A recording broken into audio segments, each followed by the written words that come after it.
Alléluia, gloire à Dieu. Bien-aimés dans le Seigneur, nous sommes encore au rendez-vous pour l'émission Jésus te parle. Alors, rapidement, nous allons commencer à célébrer le Seigneur pour ce moment. Tu vas élever ta voix, tu vas commencer à élever le nom du Seigneur, à le célébrer, à l'adorer, à l'exalter pour ses bienfaits, pour tout ce qu'il fait dans ta vie. Élève ta voix en cette saison de l'année. Commence à le remercier, commence à le magnifier pour ses refaits dans ta vie. David dit que je veux remercier le Seigneur sans oublier aucun de ses bienfaits. Alors commence à l'exalter pour tous ses bienfaits, tout ce que tu reconnais qu'il a fait dans ta vie depuis le début de l'année jusqu'à présent. Élève ta voix et dis-lui merci pour cela. Sois reconnaissant, sois reconnaissant. La clé pour aller au niveau supérieur, au niveau suivant avec Dieu, c'est là de la reconnaissance, là du remerciement. Apprendre à remercier le Seigneur. Alors ne sois jamais fatigué de remercier le Seigneur. Aime toujours que cela soit une joie pour toi de toujours dire merci à Dieu. Tu peux même lui dire merci, même si c'est pendant 1 heure de temps. Tu commences à citer tout ce qu'il a fait pour toi. Cela réjouit le cœur du Seigneur. Tu commences à le citer un à un, ce qu'il a réalisé dans ta vie, ce qu'il est en train de rectifier dans ta vie. C'est des choses qui plaisent au Seigneur. Alors de tout ton cœur, commence à le dire merci. Commence à le magnifier maintenant. Dis-lui merci pour ses bienfaits. Les keparosaka la bashita la gazia. Les droskato radoske bragazita la bazia. Iparadagatosko pregazia. Lande koro karakaragi zogorogorogoro. Ebradoska di bradoska dibra atalabuya. Ibarada sandele kotole baya. Père, nous te disons merci. Papa, nous te magnifions, Père, pour ce moment à laquelle tu nous as encore rassemblés, Père, afin de nous enseigner. Merci, Père de gloire. La bregezoroboshi dedebe, li karada la babanto dedebe, li grosso karados kebranda lebado, apale gazia, ebagozaria, ambrando gazia, ezedoroboshi kabarada, dada, dada, dada, dada, dada. Dele bragazi kotolo broske tele bragazia, rabadozo le bregadalia la bragazia. Iposa, le dobo shitere babarus, baradoza la bregazuya rabarus, iprogazanda la bregadulia la barus, ye kalaba, dis-lui merci, continue à le magnifier, continue à le dire merci, zekali karabasha da la baraba, tout ce qu'il t'a enseigné au travers de l'émission Jésus te parle, depuis le début de l'année jusqu'à maintenant. Toi-même, essaie d'évaluer ta vie, essaie d'évaluer ton niveau de connaissance, essaie d'évaluer comment tu étais au début de l'année et maintenant comment tu es présentement. Les choses que le Seigneur a corrigées dans ta vie, les choses que le Seigneur a rectifiées dans ta manière de penser, dans ta manière d'agir, dans ta manière d'être avec les autres. Revois cela et commence à le dire merci. Kepo rabo zabregazia, iko palundali gazia, galebroske kalabashi karabazurabaya, lebra asante lego soke palabalaba. Remercie-le. Le bababalaba zubalababa zubalababa zubabalababa zubalababa zubalababa kiporabashi telebros kalaba. Au nom puissant de Jésus. Maintenant, actuellement, nous allons nous humilier maintenant et nous allons demander au Seigneur d'avoir pitié de nous pour nos manquements. David a crié au Seigneur que Seigneur aie pitié de moi dans ta bonté selon ta grande miséricorde. Et le Seigneur a eu pitié de lui. Alors nous allons aussi faire cette même prière. Tu vas crier au Seigneur comme David l'a fait dans Psaume 51. Aie pitié de moi, Père, dans ta bonté selon ta grande miséricorde, par rapport à mes fautes, mes transgressions, mes égarements, tout ce qui me disqualifie devant tes yeux, tout ce qui peut porter préjudice à ma vie, ou bien tout ce qui est un argument dans la main du diable contre ma vie, papa, aie pitié, que tout péché qui constitue une clé d'accès à l'ennemi dans ma vie, papa, pardonne-moi, je reconnais mes fautes, je reconnais mes erreurs, je reconnais mes égarements, je reconnais mes manquements, aie pitié de moi, Père, aie pitié de moi, Père, dans ta bonté, selon ta grande miséricorde, prie ainsi, crie à l'Éternel ainsi, tout ce qui te disqualifie. Actuellement, nous sommes dans les derniers mois de l'année, et le Seigneur a prévu de bonnes bonnes choses. La Bible dit qu'il a des plans de bonheur et non de malheur. Et pour pouvoir nous introduire dans ces bons plans, en cette fin d'année, il est important que nous puissions demander pardon, nous puissions ôter tout ce qui est manquement, tout ce qui est péché de nos vies. Alors, demande pardon au Seigneur et invoque le sang de Jésus. Invoque le sang de Jésus te lave et te purifier. La Bible dit que ce sang a été versé pour la rémission de nos péchés. Alors, invoque le sang de Jésus maintenant. Lebro sekada la babadoza, likada la brosagada la breze, ezada la ba. Invoque le sang de Jésus. Lekepabo rabababose, ambrande kado rababoza dababe, badabababababababababa, badababababababababa, badabababababababababa. Père, au nom puissant de Jésus, aie pitié dans ta bonté selon ta grande miséricorde. Lekotorada zagala bragazuza la brabababa, ibarugazula bragada la bruda la bababa, likodolo brada la buda la bababa. Au nom puissant de Jésus, nous avons prié. Maintenant, tu vas prier maintenant. Alléluia. À midi, nous prions pour le salut des âmes. Nous prions afin que les âmes puissent être sauvées. Alléluia. Alors tu vas prier, tu vas demander au Saint-Esprit de te remplir de force, de te remplir de l'onction. L'onction pour pouvoir gagner des âmes. Jésus dit que l'Esprit de Dieu est sur moi. Il m'a oint afin d'annoncer la bonne nouvelle. Tu as besoin de l'onction pour qu'à travers toi, beaucoup d'âmes puissent être sauvées. Alors tu vas demander au Saint-Esprit de te remplir de son onction maintenant. De te remplir de son onction. L'onction qui fera que lorsque tu seras dans ton lieu de travail, tu puisses parler facilement de Jésus. Lorsque tu seras dans ta famille, tu puisses parler facilement de Jésus. Lorsque tu seras dans ton quartier, tu puisses parler facilement de Jésus. Tu as besoin de cette onction-là. Demande cela maintenant. Que le Saint-Esprit te remplisse de son onction. Afin qu'à travers toi, des âmes puissent être sauvées, des âmes puissent être guéries, des âmes puissent être délivrées. La prasuka la bracha la babalabe, rekoto zegadi bragazuga, lageta zugere kasa la bragaza la baba. Legadoza legra uzegederege zugeregedegedegede zugeregedegedegede zugeregedegedegede. Au nom puissant de Jésus, nous avons prié. Maintenant, nous allons prier, bien-aimés. Il est important que nous continuions à prier pour le Mali. Nous allons prier afin que le plan du diable contre ce pays soit déjoué au nom puissant de Jésus. Que leur plan soit sans avenue au nom puissant de Jésus. Les plans des hommes méchants contre ce pays, contre la paix de ce pays, afin de pouvoir amener ce pays dans des troubles, dans des rivalités. Nous allons prier afin que leur plan soit sans avenue au nom puissant de Jésus. Élève ta voix et prie ainsi. Leketo rabajalabalaba. Que le Seigneur vienne en aide du Mali au nom puissant. La Bible dit que si nous invoquons le nom de l'Éternel, que celui qui invoque le nom de l'Éternel sera sauvé. Alors invoque le nom de l'Éternel pour le Mali. Que le Seigneur sauve le Mali de la main des hommes méchants. Que le Seigneur sauve le Mali de tout plan destructif du diable contre ce pays au nom de Jésus. Élève ta voix et prie ainsi.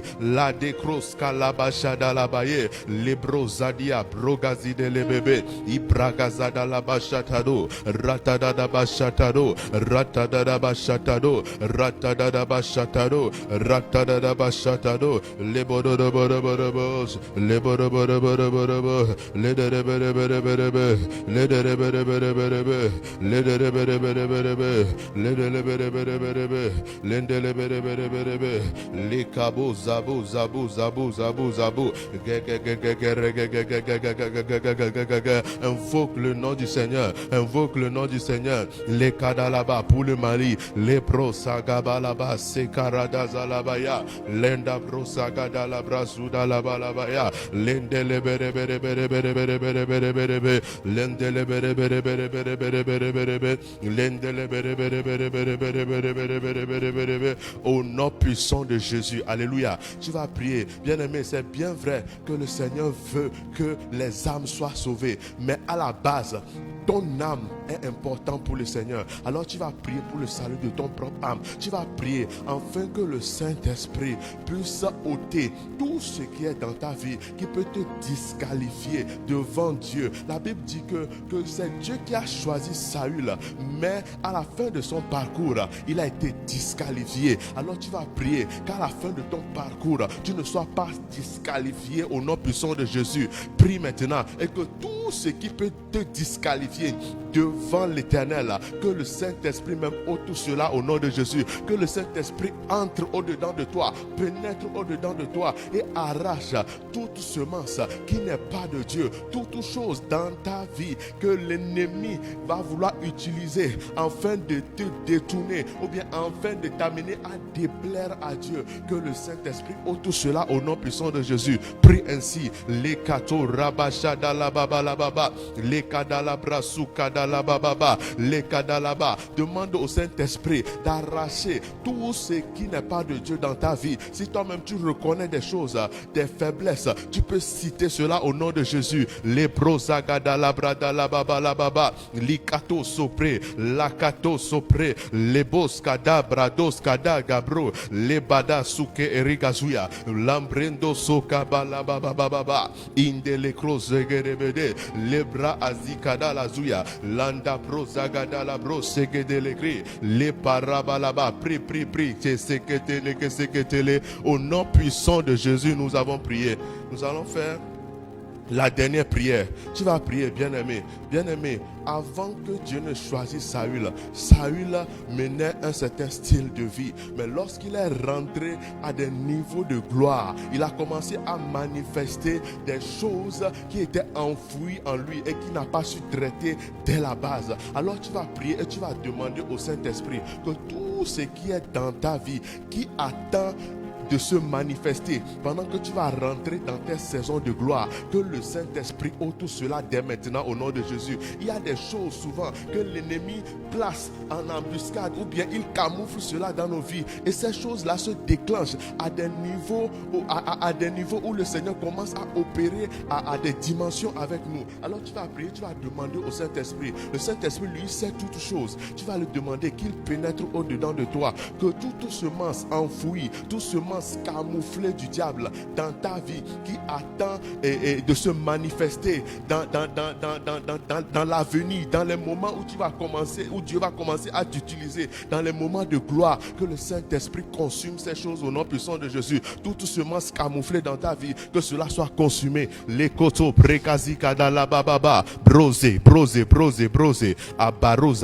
baroza, et parokato la bazigede, et parokato la bazigede, et parokato la gede. Au nom puissant de Jésus, nous Amen. Nous allons maintenant passer la parole à notre papa pour l'émission, le prophète Joseph André Huns. Amen.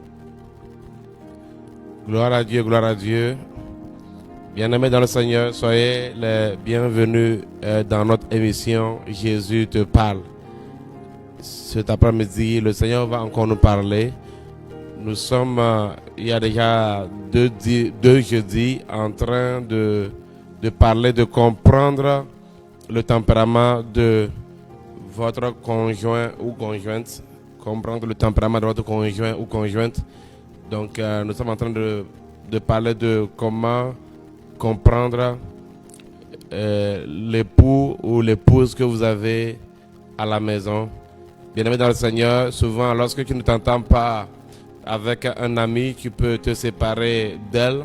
Lorsque tu ne t'entends pas avec une personne que tu as employée, tu peux chasser la personne. Mais ce n'est pas la même chose par rapport au mariage. Ce n'est pas la même chose par rapport au mariage. Tu ne peux pas virer ta femme comme on vire un employé ou un ami ou une relation. Ce n'est pas comme ça. Surtout que nous sommes enfants de Dieu, nous comprenons un peu ce que c'est. Nous disons que nous nous marions pour le meilleur et pour les défis. Alléluia.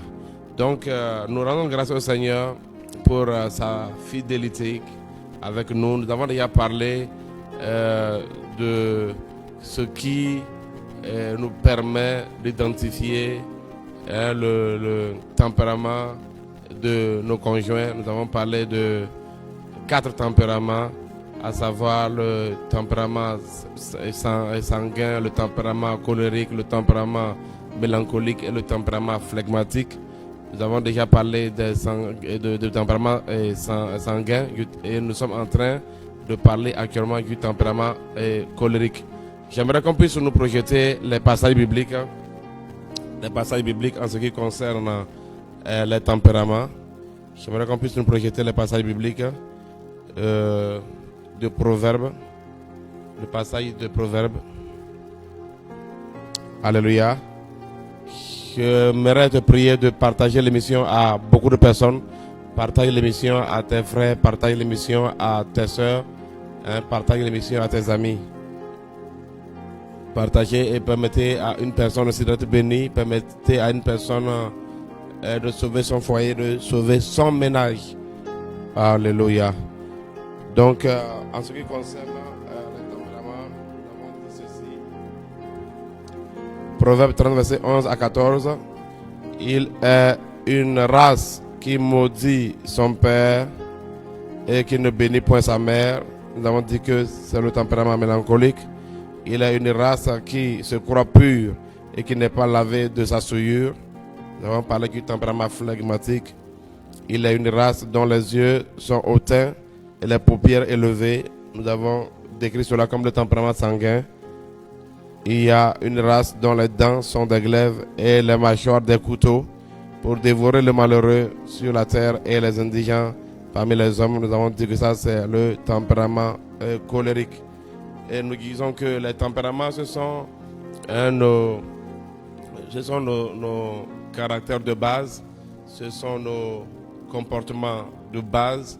Et maintenant nous avons le caractère qui est composé de la personnalité, c'est-à-dire du tempérament que vous avez, plus l'éducation et les apports extérieurs, c'est-à-dire la parole de Dieu, l'éducation des parents, l'éducation académique.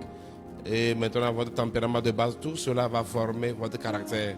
Et dans quand même le caractère d'une personne, nous pouvons identifier la personnalité de base. Vous pouvez corriger beaucoup de choses, mais la personnalité de base va quand même rester.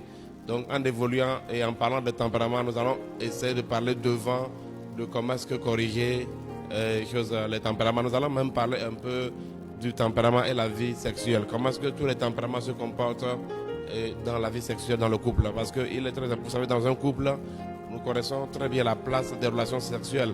Paul a même dit, ne vous privez pas l'un de l'autre. Donc il est très important de connaître le comportement. Pourquoi est-ce que ma femme se comporte sexuellement comme ça?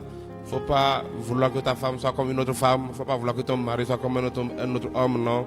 Chaque tempérament a son comportement sexuel. Donc ça veut dire que les gens n'ont même pas le même comportement sexuel, la même manière de faire dans la vie. Donc il est très très important donc de pouvoir faire la part des choses et maintenant de savoir comment apporter les corrections. Nous avons déjà expliqué que, étant des enfants de Dieu, nous avons un tempérament céleste. C'est vrai que nous naissons naturellement sur la terre, mais si nous laissons notre vie au Saint-Esprit, l'Esprit de Dieu amène une transformation. Que tu sois né quelque chose de sanguin, né colérique, né flegmatique ou né mélancolique, si tu te laisses à la parole de Dieu et au Saint-Esprit, tu finiras par avoir un caractère céleste. Et notre caractère céleste, c'est ça qui est le caractère de Christ. La Bible nous dit de revêtir Christ. Christ est notre tempérament. Alléluia. Si tu es un chrétien qui me suit, sache que Christ est ton tempérament. Mais puisque nous sommes là sur la terre, nous devons comprendre ces choses et comprendre ce tempérament de base. Et cela va nous aider à demander l'aide du Saint-Esprit pour nous aider à pouvoir nous perfectionner afin de revêtir Christ, notre véritable tempérament. Que le Seigneur vous bénisse abondamment. Donc, nous avons parlé des femmes, des maris sanguins, après des femmes sanguines. Nous avons parlé après tout des maris colériques. Et maintenant, nous étions sur les femmes colériques. Nous avons déjà parlé des atouts ou bien les forces de la femme colérique. Et aujourd'hui, nous allons continuer avec les faiblesses de la femme colérique. Donc nous disons que c'est les faiblesses. Nous ne disons pas que la femme colérique est condamnée à être comme ça, mais ce sont les faiblesses de la femme colérique. Et avec la parole de Dieu et avec l'aide du Saint-Esprit, toute femme colérique peut corriger ce que nous allons voir cet après-midi. Alléluia.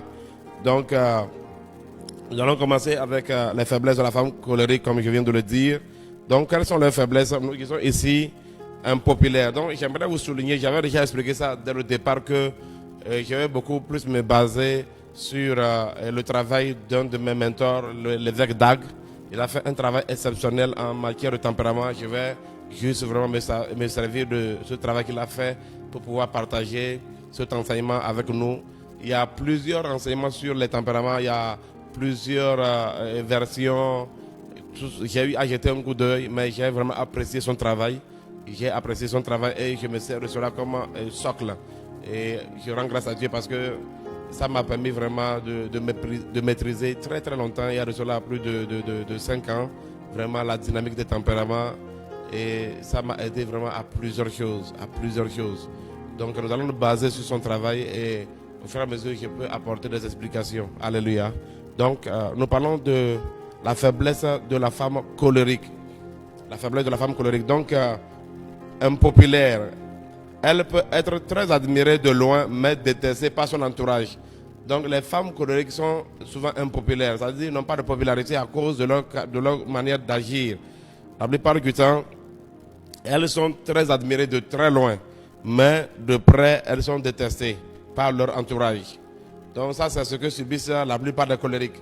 Ce sont des personnes que de très loin, les gens les apprécient quand les gens ne rentrent pas en contact avec eux.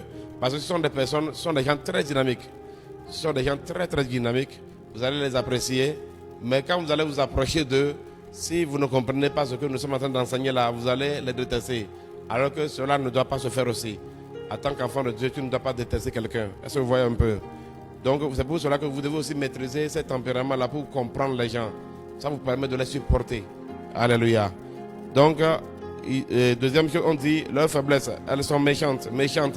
Elle peut donner l'impression d'être en colère, distante et difficile à approcher, même lorsqu'elle n'est pas particulièrement de mauvaise humeur. Elle peut être tellement préoccupée. Alléluia. Elle peut être tellement préoccupée. Elle peut être tellement préoccupée par son emploi du temps qu'en toute sincérité, elle peut ne pas vous voir.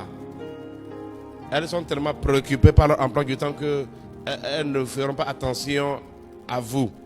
Et les gens vraiment les prennent comme des personnes méchantes. Troisième chose, elle se met facilement en colère. Elle peut se montrer méchante envers son mari, ses enfants et même de parfaits étrangers.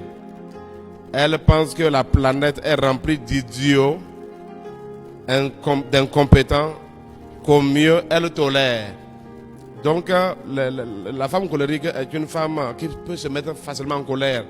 Le défi même, c'est que même devant les étrangers, ça c'est le grand problème des colériques. Normalement, quand il y a un étranger quelque part, la plupart des autres tempéraments se mettent un peu sur leur garde. Est-ce que vous voyez un peu? Mais vous allez voir dans le foyer, là, souvent quand les ménages sont en bagarre, quand les gens sont en querelle dans leur maison et qu'ils doivent recevoir un étranger, nous avons dit que souvent, il y a beaucoup de couples qui font un accord de paix, un accord temporaire, c'est-à-dire recevoir l'étranger. Donc, vous allez les voir, d'autres tempéraments, vous pouvez les voir jouer à de l'hypocrisie le temps que l'étranger est là. Mais le colérique là, vous ne pouvez pas mettre le colérique dans une dynamique d'hypocrisie. Ce qui rentre dans la maison d'un colérique, que ce soit homme ou femme, s'il y a un problème avec son conjoint, tu le sauras. Sauf si toi aussi tu n'es pas habile. Quand les colériques ont des problèmes, c'est parce que ce ne sont pas des gens. Nous avons dit la fois parce que c'est des personnes extraverties. Donc ce n'est pas facile pour eux de cacher leurs humeurs. Donc une colérique peut blesser facilement des personnes étrangères. C'est ça même qui fait le défi même de ce tempérament. Est-ce que vous comprenez un peu? C'est pourquoi c'est des gens qui chassent facilement les gens. C'est des gens qui chassent facilement des gens. C'est-à-dire c'est pas des gens qui sont... Ils n'ont pas... comment je peux appeler ça là? C'est-à-dire qu'ils ne sont pas sociaux. Ou quel mot je vais utiliser? Ce n'est pas des rassembleurs. Voilà. Les colériques ne sont pas des rassembleurs. De la même manière que les gens viennent vers eux, c'est de la même manière que les gens les fuient aussi. Et c'est la même chose pour la femme colérique. Elle pense que la planète est remplie d'idiots, incompétent qu'au mieux elle tolère. Elle exerce souvent un contrôle sur sa famille par la colère et l'intimidation. Donc c'est avec la colère et l'intimidation que la femme colérique exerce un contrôle sur sa famille.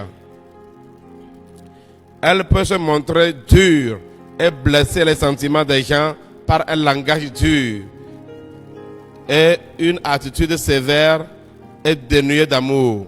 Donc souvent au niveau du langage, elles ont un langage sévère, un langage dur. Elle peut également se servir de son côté méchant pour contrôler son mari. Donc la femme colérique peut utiliser son côté colérique là pour contrôler. Si le monsieur ne veut pas avoir de problème, donc ça fait bonne affaire. Donc elle va contrôler cet homme-là par son côté colérique. En particulier si elle a épousé un homme flegmatique, ce qui est souvent le cas. La plupart du temps, quand les colériques et les flegmatiques se marient, ça donne souvent. Parce que le flegmatique aussi, c'est quelqu'un qui est là.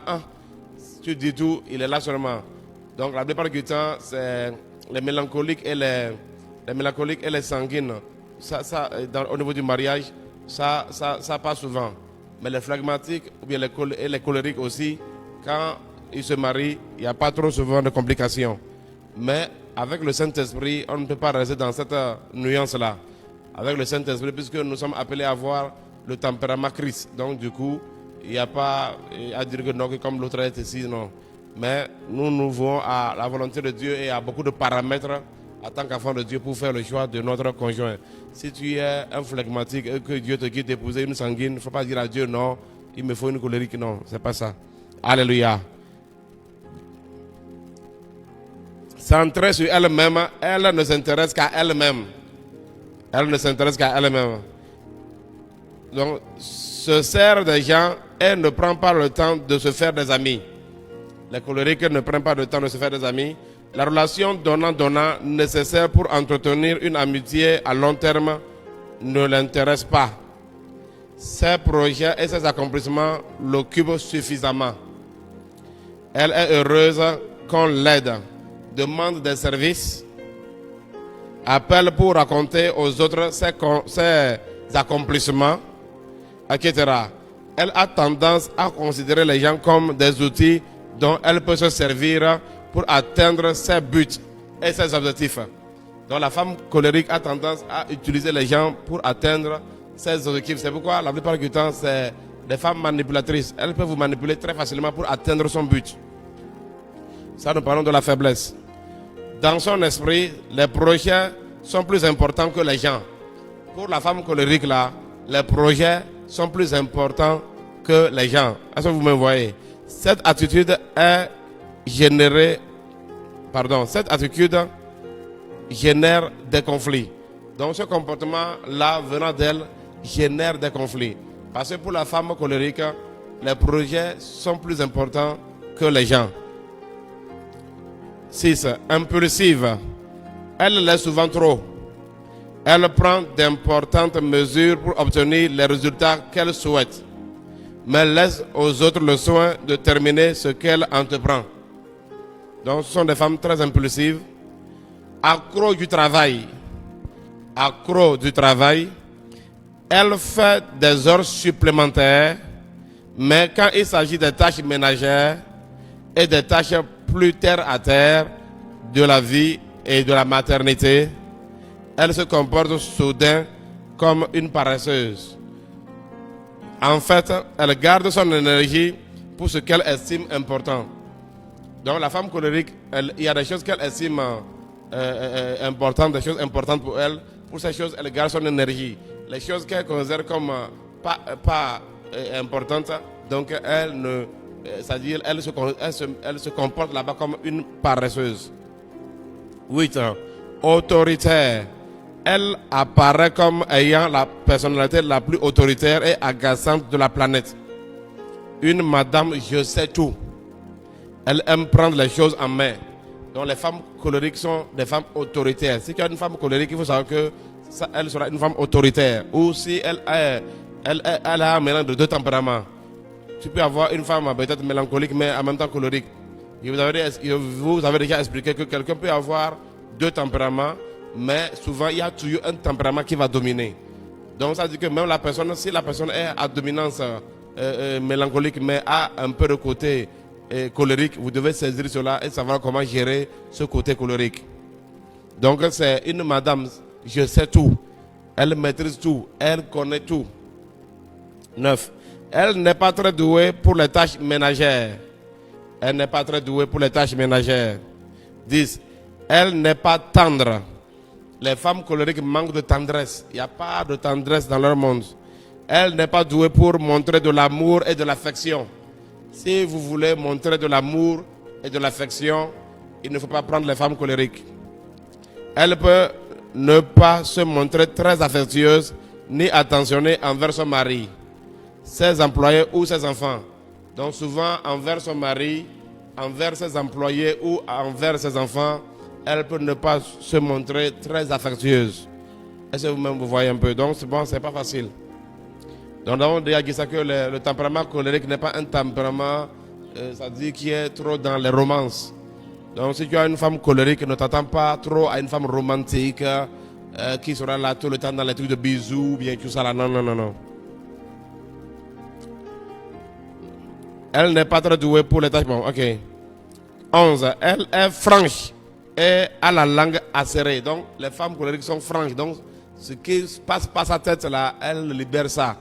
Que ça vous plaise, que ça ne vous plaise pas, ça l'importe peu. Le plus important pour une femme colérique, c'est de parler. Ce que cela va engendrer, ce n'est pas son problème. C'est vous que ça regarde. Elle peut paraître insubordonnée. Donc les femmes colériques peuvent paraître insoumises dans leur côté faiblesse. Donc n'oubliez pas que nous sommes en train de parler de la faiblesse des femmes colériques.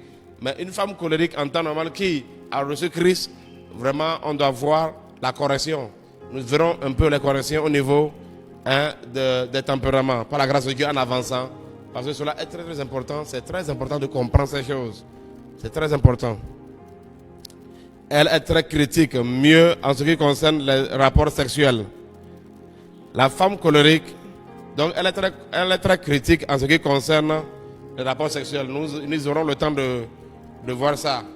Si vous épousez une femme colérique et que vous n'êtes pas fort là, vous pouvez devenir, si vous étiez fort sexuellement, vous pouvez devenir faible parce que si jamais le jour où vous ratez un coup là, c'est fini pour vous. C'est fini pour vous. C'est-à-dire que les paroles qu'elle va vous lancer là, ça risque de vous débrancher et de vous créer des ennuis pour un second tour. Est-ce que vous comprenez un peu? Donc du coup, nous allons voir ça quand nous allons arriver au niveau de la vie sexuelle. Et cela veut dire que si tu as épousé une femme colérique, même les hommes colériques sont comme ça, même dans le domaine des rapports sexuels, c'est des gens qui vont lancer des paroles en désordre pour frustrer leur partenaire. S'ils sont insatisfaits, s'il n'y a pas de satisfaction, toi tu es mort. Donc nous allons voir quand même, quand vous épousez de tel type de personnes, comment gérer ça. Quand vous comprenez ces choses-là, normalement, vous ne devez pas être affecté. Alléluia. C'est pourquoi le Seigneur nous permet de voir ces choses-là. Donc comprenez que ce sont des gens que Dieu a créés aussi. Avant que la correction ne vienne dans le tempérament, vous devez les supporter. Alléluia. La femme colérique peut se montrer plus agréable envers son patron au travail ou son pasteur parce qu'elle réalise beaucoup de choses. Mais si son patron devait l'épouser, il pourrait ne pas pouvoir la supporter. Donc, les femmes colériques, si elle est très agréable, c'est-à-dire elles sont très agréables envers leur patron. Hein? Quand c'est son patron, quand c'est son pasteur, il n'y a pas de problème. Vous allez les voir vraiment très zélées, très soumises envers leur patron et leur pasteur. Mais quand il s'agit de son mari, c'est autre chose. C'est pour cela que si jamais le patron là l'épouse, c'est fini pour lui parce que il ne pourra plus la supporter. Il ne pourra plus la supporter. Mais néanmoins, vous savez, une femme doit savoir que la Bible déclare que c'est l'homme qui est le chef de la femme. Donc, une femme colérique ne doit pas seulement respecter son patron et son pasteur, mais elle doit aussi vraiment respecter son mari. C'est ce que dit la Bible. C'est ce que dit la Bible. Alléluia. Bien. Nous continuons sur les faiblesses des femmes colériques. J'imagine qu'une femme colérique est en train de me suivre. Elle va dire, c'est trop, pasteur. Il faut arrêter comme ça. Mais non, nous ne sommes pas en train de parler pour blesser quelqu'un et tout ça, mais nous sommes en train de parler pour pouvoir aider les gens à faire un travail et à demander surtout l'aide du Saint-Esprit. Donc, s'il vous arrivait de ne pas vous comprendre, avec cet enseignement, vous allez essayer de vous comprendre, savoir pourquoi vous agissez comme ça et comme ça. C'est une femme forte qui essaie de dominer et de diriger son mari en tout. Les femmes colériques sont des femmes dominatrices. Donc c'est comme ça, c'est leur tempérament. C'est les femmes dominatrices. C'est à cause de ça que c'est un homme flegmatique qu'il la faut. Vous savez, l'homme flegmatique aussi veut une personne qui va le faire bouger et qui va le pousser. Donc, quand nous allons arriver chez les flegmatiques, vous allez comprendre pourquoi ça fonctionne entre flegmatique et colérique. Elle peut prendre certaines décisions importantes sans lui demander son avis. Ça, c'est la faiblesse des colériques. Les colériques, souvent, vont toujours opérer sans demander votre avis. Si vous êtes son responsable, il va prendre des décisions sans vous consulter. Si vous êtes son mari, elle va prendre des décisions sans vous consulter. C'est comme ça. Donc, c'est des gens qui aiment prendre la main, prendre le contrôle. C'est ça qui fait vraiment une très grande faiblesse dans leur vie et cela les crée tout le temps des problèmes. Elle dit naturellement à tout le monde quoi faire. Une femme colérique, c'est une femme qui dit naturellement à tout le monde quoi faire. Même si elle est un pasteur aussi, elle va quand même te dire quoi faire. Pasteur, il faut qu'on fasse ça. Pasteur, ça. C'est pourquoi on les appelle Madame Je sais tout. Elle peut avoir tendance à s'emporter facilement. Elle s'emporte facilement. Elle peut se montrer rancunière envers son mari. La femme colérique peut se montrer rancunière envers son mari. Elle peut être aussi occupée à d'innombrables activités à la maison que son époux peut se sentir indésirable. Elle peut même trouver des choses à faire pendant la nuit. Vous comprenez donc, la femme colérique est une femme très active. Elle, quand vous êtes avec elle, elle se met tellement en activité que son mari ne sent pas son importance à côté d'elle. La faiblesse des femmes colériques, donc elle est tellement en activité que si tu es son mari qui te demandera est-ce que tu as de la place pour cette femme-là. Et puis on dit que la femme, même la nuit au moment où tu attends que ta femme vienne se coucher à côté de toi, même la nuit elle est occupée, elle est en train de faire quelque chose. Est-ce que vous voyez un peu ça? Ne prend pas le temps d'avoir de vraies conversations et se sent facilement menacée par les questions. Les femmes colériques se sentent menacées par les questions. Si tu leur poses une question, parfois la manière de répondre, en tout cas, tu auras ta part. 18. N'est pas souvent très populaire parce que les hommes se sentent menacés par elle. Quant aux femmes, elles se sentent contrariées par elle et la jugent. Donc les femmes colériques sont impopulaires parce que les hommes se sentent menacés par elles, mais les femmes la jugent. Voilà les faiblesses des femmes colériques. Donc si tu as épousé une femme colérique qui se met à travailler 24 heures sur 24, même si tu dis chérie, viens me faire bisous, elle dit non, j'ai ce coin de la maison à balayer, ne sois pas surpris. Alors nous allons voir quand nous serons sur nous allons voir les corrections. Nous allons voir un peu comment, si tu as épousé une femme colérique, comment faire. Parce que cette femme que tu as épousée, nous avons vu leur force. Nous avons vu que c'est des femmes très actives, c'est des femmes très zélées, c'est des femmes c'est-à-dire qui vont vous soulager, qui vont vraiment vous sauver dans beaucoup de choses. Mais en même temps, il y a la faiblesse. Vous devez savoir dans la vie que tout ce qui est bon, il y a un côté faible. Bien-aimés dans le Seigneur, même Dieu que nous adorons, vous allez remarquer que vous adorez Dieu, vous êtes content, vous êtes heureux, mais il y a des conditions aussi. Dans la relation entre l'homme et Dieu, il y a des conditions. C'est-à-dire qu'il y a un côté doux et il y a un autre côté vraiment où il faut faire des sacrifices. Même avec Dieu, ceux qui veulent marcher avec Dieu, oh non, c'est un Dieu bon. Oui, c'est un Dieu bon. Ah, c'est un Dieu de bonté. Ah oui, c'est un Dieu de grâce. Ah, mais attention, quand tu veux marcher avec lui, il y a d'autres côtés où il faut faire des sacrifices. Donc c'est comme ça. Donc tout le monde a un côté fort, tout le monde a un côté faible. Il ne faut pas dire, ah non, non. Tout le monde a un côté fort, tout le monde a un côté faible. Donc il faut apprendre à faire des sacrifices avec les gens. Ne dis pas, oh non, j'ai épousé. Tous les tempéraments ont leur côté fort et leur côté faible. Est-ce que vous voyez un peu? Maintenant, avec le Saint-Esprit, nous pouvons vraiment nous en sortir et savoir comment supporter. Et c'est l'amour qui le fait. 1 Corinthiens 13 nous dit que l'amour supporte tout, que l'amour croit à tout. Alléluia. Donc, en priant que la personne puisse avoir la correction dans son tempérament, si toi aussi tu me suis en ce moment et que tu as reconnu ton tempérament et tu as entendu parler des faiblesses de ton tempérament, il faut prier afin que Dieu puisse amener la correction au niveau de ton tempérament, au niveau du côté faible. Alléluia. Afin que ce tempérament-là devienne le tempérament Christ. Gloire à Dieu. Que le Seigneur vous bénisse abondamment. Alléluia. Bien. Donc nous allons passer maintenant sur le tempérament mélancolique. Nous disons que signifie avoir un époux ou une épouse mélancolique. Alléluia. Mélancolique. Donc nous avons fini avec le tempérament sanguin et le tempérament colérique qui sont des tempéraments extravertis. C'est des tempéraments qui s'extériorisent. C'est des gens, c'est des personnes extra. Donc c'est des personnes qui opèrent, qui de l'extérieur, vous pouvez vraiment rapidement savoir quelque chose. Maintenant, que signifie avoir un époux ou une épouse mélancolique? Donc nous allons voir d'abord les forces du mari mélancolique. Les forces du mari mélancolique. Donc nous disons, Michel le mélancolique analyse les choses, se sacrifie, est doué et est perfectionniste. Donc les mélancoliques sont des personnes qui analysent. Ils analysent tout, ils vérifient tout. Ce sont des personnes sacrificielles. Les colériques, les mélancoliques. Donc l'homme mélancolique est un homme qui se sacrifie. Et il est un homme doué. Et il est un homme perfectionniste. C'est-à-dire que c'est quelqu'un, ce n'est pas facile de sacrifier. Si tu es avec un mélancolique là, ce n'est pas du tout facile de le sacrifier. Si tu fais une sauce, il va trouver à dire sur la sauce. Ah, il reste ça.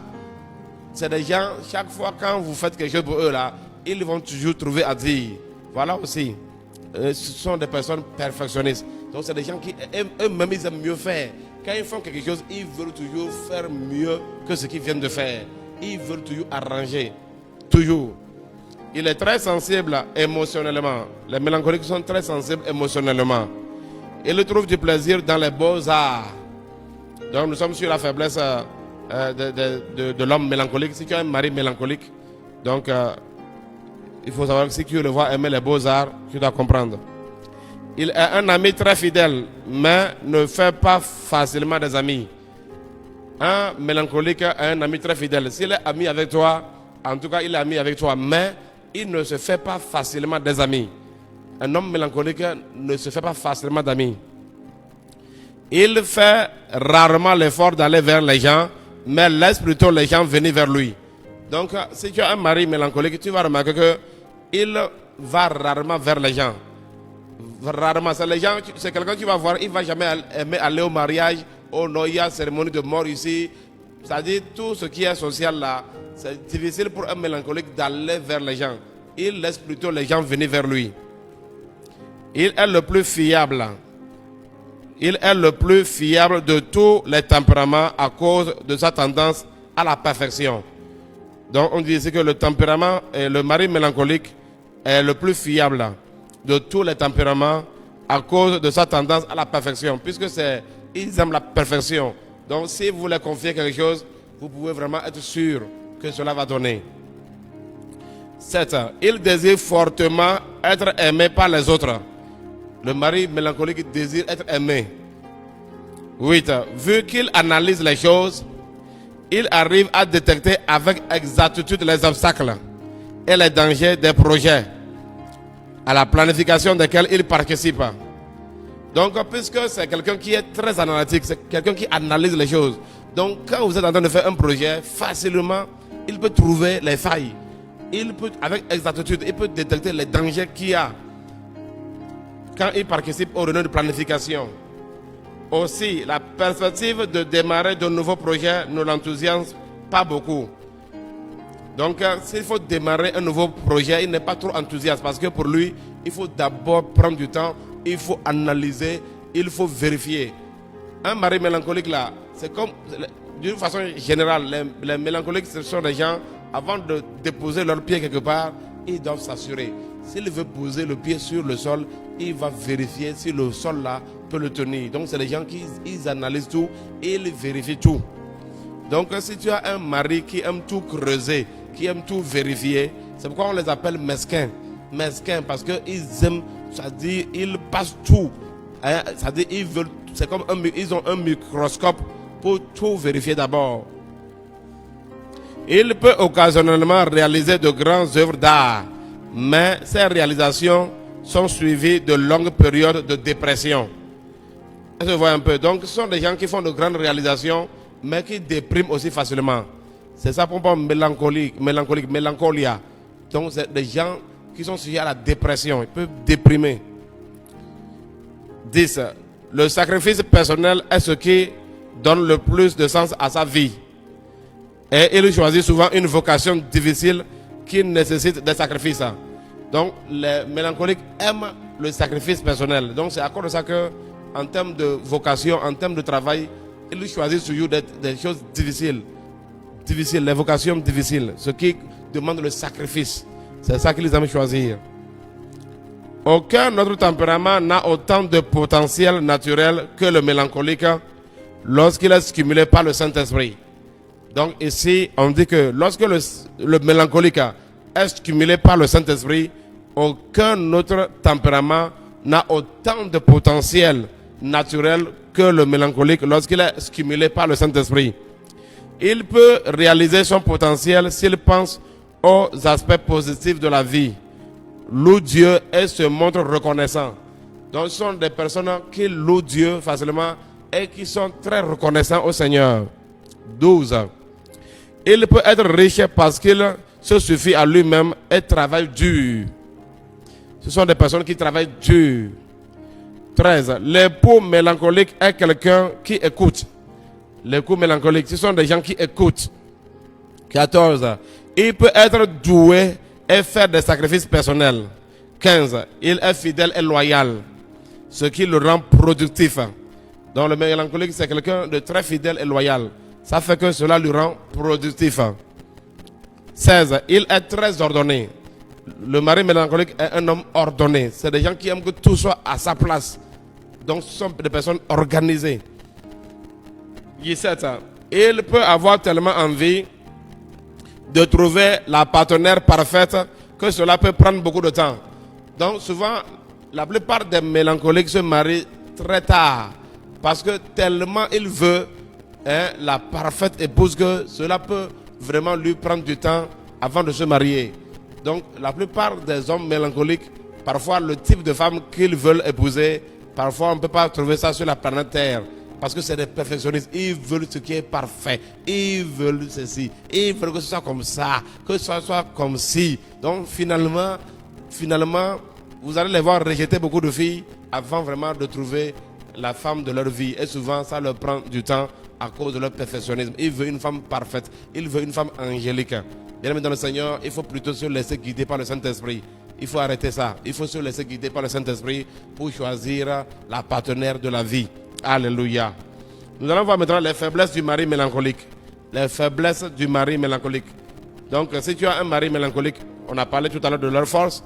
Si tu as un mari mélancolique, écoute les faiblesses du mari mélancolique. Alléluia. Sa première réaction pour tout est négative. Sa première réaction pour tout est négative. Il a souvent des pensées négatives et aggrave les problèmes en les verbalisant. Ce qui concerne son épouse, ses enfants et ses amis. Donc ce sont des personnes, la faiblesse des mélancoliques, c'est que ce sont des personnes négatives. Donc dès que vous amenez quelque chose, c'est la négativité. Ils sont très très négatifs. Donc pour eux, ça dit que ce sont des personnes pessimistes. Est-ce que vous voyez? Donc c'est des personnes, donc tout le temps, ils sont en train de rejeter d'abord une chose. Et quand vous leur amenez quelque chose là, quand ils ouvrent leur bouche pour dire quelque chose, vous allez vraiment être découragé. Son tempérament est qualifié de tempérament sombre parce qu'il souffre souvent de dépression. Donc le mari mélancolique souffre souvent de dépression. C'est pourquoi on qualifie son tempérament de tempérament sombre. Il examine constamment sa vie spirituelle et se trouve toujours des défauts, même s'il est fort probablement plus dévoué que les autres. Donc, les mélancoliques, tellement qu'ils sont perfectionnistes que chaque fois, ils se trouvent eux-mêmes des défauts. Ils ne sont jamais satisfaits de ce qu'ils font. Un mélancolique, l'homme mélancolique ne sera jamais satisfait de ce que lui-même il a fait. Même si les gens apprécient ça, lui-même, il va se trouver des défauts sur ça. 4. Il manque d'assurance. Donc, ils ont un problème, c'est le manque d'assurance. L'homme mélancolique manque d'assurance. Ça fait partie de leur côté faible. Donc, c'est à cause de ça que souvent, ils prennent du temps pour s'engager dans les choses. Or, souvent, lorsque vous prenez du temps, bien aimé dans le Seigneur, vous allez être en retard dans la vie. Parfois, il faut vraiment se décider rapidement. Mais si tu es là, toujours en train de chercher l'assurance, en train d'analyser, prends ton temps pour tout analyser, bien aimé dans le Seigneur, je peux vous garantir que parfois, dans la vie, il faut aller vite. Les choses vont vite souvent. Donc, si tu veux prendre ton temps pour venir, ok, les gens vont aller. Quand tu vas finir de faire tes analyses, tu vas les rejoindre. Donc, parfois, il faut faire très attention. Il faut coopérer avec le Saint-Esprit. Vous devez marcher à la vitesse du Saint-Esprit. 5. Il a besoin d'être stimulé extérieurement par Dieu. Il a besoin d'être stimulé extérieurement par Dieu, par les autres et par les projets. La plupart des prophètes de la Bible semblent avoir été des mélancoliques. C'est le cas par exemple d'Élie, de Moïse, de Jérémie. Bon, ici ils ont cité Moïse et Élie. Il a besoin d'être stimulé extérieurement par Dieu, par les autres et par des projets. Et on dit ici que la plupart des prophètes de la Bible semblent avoir été des mélancoliques. Surtout un gars comme Jérémie. Donc c'est vraiment un mélancolique. 6. Il est sujet au changement d'humeur et peut être très sensible. Donc ce sont des gens aussi qui changent les humeurs. Le mélancolique change facilement d'humeur et est aussi très sensible. Il a tendance à être extraverti et a aussi des humeurs variées. Il a tendance à être introverti plutôt. Il a tendance à être introverti et a aussi des humeurs variées. Il peut se montrer introverti à certains moments et triste et déprimé à d'autres. Quand il est triste, il se met en retrait et se montre hostile. Quand il est triste, il se met en retraite et se montre hostile. Il peut être rigide, calculateur et radin. Ce sont des gens rigides, des gens calculateurs. Ils analysent tout. Ils gardent beaucoup de choses à l'intérieur, lesquelles sortent d'un coup. Donc c'est des gens qui encaissent et après que ça sort. Il voit le côté négatif des choses et est critique. Ce qui fait de lui une personne difficile à côtoyer. C'est pas facile de les côtoyer parce qu'ils sont très critiques. Très critiques. Quand vous allez voir la plupart des choses là, au Mali, là, on parle des namfigis ou bien la plupart des choses, comment les appelle-t-on, les diffamateurs. Quand vous allez voir, les mélancoliques là sont très forts en diffamation. S'il faut diffamer les gens, il faut aller les voir. C'est pourquoi vous allez les voir, ils font beaucoup le travail de journaliste. C'est de véritables journalistes, diffamer les gens. À moins que le Saint-Esprit ne lui corrige. Mais ce sont des gens qui aiment trop vraiment parler des gens derrière leur dos. Il se peut qu'ils ne parlent pas beaucoup à la maison. C'est comme ça, il ne parle pas beaucoup à la maison. Il a besoin de beaucoup d'amour. Des expériences décevantes font qu'il a du mal à ajouter foi à ce que les gens disent. Donc à cause des expériences, à cause des difficultés de la vie souvent, ce n'est pas facile à un mélancolique de croire aux gens. Pour qu'un mélancolique puisse te croire, mon frère, tu dois te lever très tôt. Il est souvent suspicieux lorsque les gens vont vers lui ou le couvrent d'affection. Il a besoin qu'on le dise, qu'on le désire et qu'on l'aime. Donc le mélancolique a besoin d'affection. Donc ce sont des gens qui ont besoin d'affection. Donc si tu as un mari mélancolique, il faut vraiment le couvrir d'affection. Normalement c'est l'homme qui dit à la femme qu'il l'aime, mais l'homme mélancolique là, c'est lui, il veut qu'on lui dise qu'on l'aime, il veut qu'on puisse le couvrir d'affection. Il peut sembler insupportable.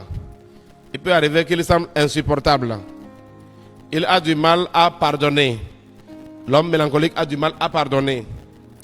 Il choisit avec beaucoup d'attention ses vêtements, les couleurs et ce qu'il mange. Le mélancolique fait très attention à ce qu'il porte. C'est quelqu'un qui sélectionne ce qu'il porte. Un mélancolique, s'il doit s'habiller dimanche, le lundi déjà, il a déjà son habit là, dans sa tête. Et ce qu'il mange aussi, ce sont des gens qui sont très exigeants dans le manger. Le mélancolique est très exigeant en termes de manger. Ce que un colérique peut avaler sans problème, le mélancolique, lui, il va faire des analyses sur le manger. 15. Il est difficile dans ses choix et est constamment en train d'arranger les choses. Il est difficile dans ses choix et est en train constamment d'arranger les choses. Une épouse désordonnée le contrarie. Si tu es une épouse désordonnée, tu auras de sérieux problèmes avec l'homme mélancolique. Tout le temps, il va te saquer. Parce que les mélancoliques sont des gens, ils sont très forts pour insulter les gens. S'il s'agit d'insulter les gens, il faut aller les voir. Et ils vont t'attribuer une injure qui va vraiment te correspondre. C'est comme t'acheter ta chaussure bien ta pointure. Mais quand vous êtes chrétien, vous devez vraiment corriger ces faiblesses-là. C'est pas bien. C'est pas bien. Est-ce que vous voyez un peu? Donc, si tu as une épouse désordonnée, ça te sera très très compliqué de vivre avec un mari mélancolique. Alléluia. Je crois que nous allons nous arrêter ici aujourd'hui. Que le Seigneur vous bénisse abondamment. La prochaine fois, nous allons continuer avec les forces de la femme mélancolique. Ok? Nous allons voir avec les forces de la femme mélancolique, les faiblesses de la femme mélancolique. Et nous allons continuer avec les flegmatiques. Donc, nous prenons du temps vraiment sur ces tempéraments pour permettre aux gens d'identifier. Et se voir un peu. Donc, dans ça, ce n'est pas une seule chose que vous allez prendre, mais si vous arrivez à réunir au moins 5 critères, si vous arrivez à réunir 6 critères sur une personne, vous pouvez conclure que la personne est de tel tempérament. Un seul critère ne peut pas vous amener à faire des conclusions. Alléluia. Je suis en train de parler à quelqu'un. Un seul critère ne peut pas te permettre à conclure. Donc, au moins 5 à 6 critères comme ça. Que Dieu vous bénisse abondamment. Comme je l'ai dit, nous sommes supposés avoir le tempérament de Christ. Alléluia. Mais nous sommes en train de voir ces choses-là afin de nous permettre de supporter. Bien-aimé, tu dois supporter ta femme. Femme, tu dois supporter ton mari. Vous êtes faits l'un pour l'autre dans votre vie d'ensemble. Il y aura des temps forts, il y aura de bons moments, il y aura aussi des temps de défis. De la même manière, en termes de la communication, donc parfois ça va passer, parfois ça ne va pas passer. Tout cela va vraiment être nuancé par le tempérament, mais vous devez apprendre à connaître l'autre. Vous devez apprendre à savoir comment marcher avec l'autre. Et cela va rendre encore le foyer plus agréable. Que le Seigneur vous bénisse abondamment et que sa paix vous soit multipliée. Au nom de Jésus, rendez-vous la prochaine fois. Que la paix du Seigneur soit avec vous. Nous vous aimons. Shalom. Shalom.